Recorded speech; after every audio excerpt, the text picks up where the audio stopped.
Donc... On m'a envoyé la nouvelle quand j'étais au village en vacances que donc la maison qu'elle habitait, ce n'était pas sa maison. Donc elle est partie trouver une maison, elle a ouvert, elle est entrée, disant que c'est Dieu qui lui a indiqué la maison là qu'elle peut habiter dedans. Elle est partie entrer avec son mari et tous ses enfants. Durant tout ce temps, moi je loue au quartier relais. Je pensais qu'elle louait comme elle était avec son mari. Après, mon petit frère est sorti, il y a de cela je crois 3 semaines. Pour venir vendre la mangue sauvage, il vient, son ami lui dit que ta grande sœur là-bas à Goni, elle habitait dans une maison qui ne l'appartient pas. On est venu la demander de sortir, elle a refusé, on l'a battue, elle a à demi-mort. J'ai pris la moto, je suis arrivée, elle était à la mission catholique, elle saignait grave. On est venu, on a payé les frais, on a injecté, on a fait tout. Quand je suis rentrée, ça allait déjà mieux. Après, j'ai dit à son mari que moi je rentre, je dois aller prendre mes enfants parce que je devais retourner pour la rentrée. Elle est restée avec l'hôpital avec son mari. Il manquait, c'était à peine 2 jours pour qu'elles doivent sortir de l'hôpital. Maintenant, elles sont sorties de l'hôpital. Moi, je pense qu'en sortant de l'hôpital, comme le propriétaire de la maison avait bâclé, il avait mis donc les trucs pour bloquer la porte. Elles ont loué quelque part. Je ne savais pas qu'elle a encore retourné dans la maison là pour aller habiter là-bas. Et moi, j'étais au champ maintenant à ma séance. Mon père, Dieu donné ami, le petit frère de notre père, c'est lui qui m'appelle.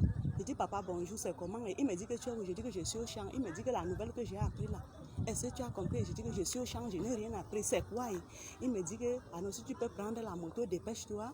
On m'a dit que ta grande sœur a assassiné une de ses enfants.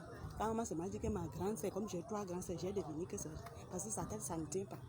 Et on me dit qu'elle est de l'église de Kakou Philippe. Je dis que Maréchal, depuis qu'elle est entrée là-bas, même tu arrives chez elle, même le banc, elle ne peut pas te donner, elle ne peut pas manger avec nous, elle ne peut pas nous parler. Donc elle se tient en distance de toi, elle nous appelle que nous sommes les corbeaux. Donc on ne peut même pas dialoguer. Mais depuis que l'enfant a disparu, pourquoi vous n'avez pas... On n'est pas au courant. Moi j'étais depuis le 5 mai.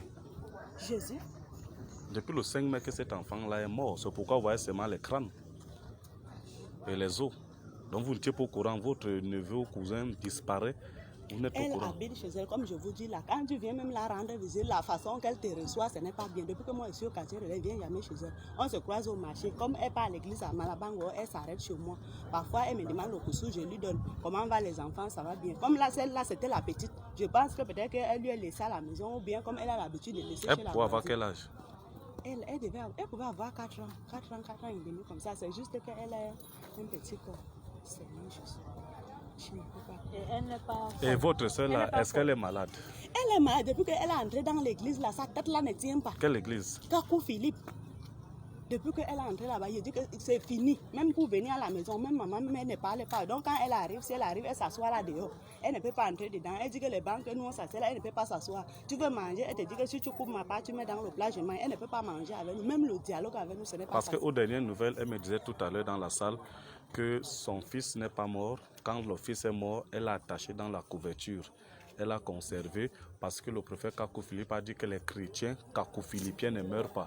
Donc elle attend que Kakou Philippe vienne redonner la vie à sa fille. Son fils n'est pas mort. Elle avait d'abord inventé l'histoire, c'est vrai. Elle avait simulé la mort de son fils. Elle est venue ici, elle avait pris les éléments. Elle a mené 3 éléments là-bas au village que notre grand frère a assassiné son fils. Elle a vu ça étant ici, elle a vu ça par vision.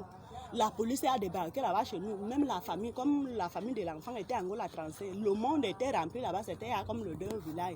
Quand ils sont arrivés, on les a expliqué que sa tête ne tient pas donc. Et on s'est excusé, ils sont rentrés. Toi aussi, tu es de Kakou Philippe là? Et je suis mort pour entrer là-bas. Ok, merci.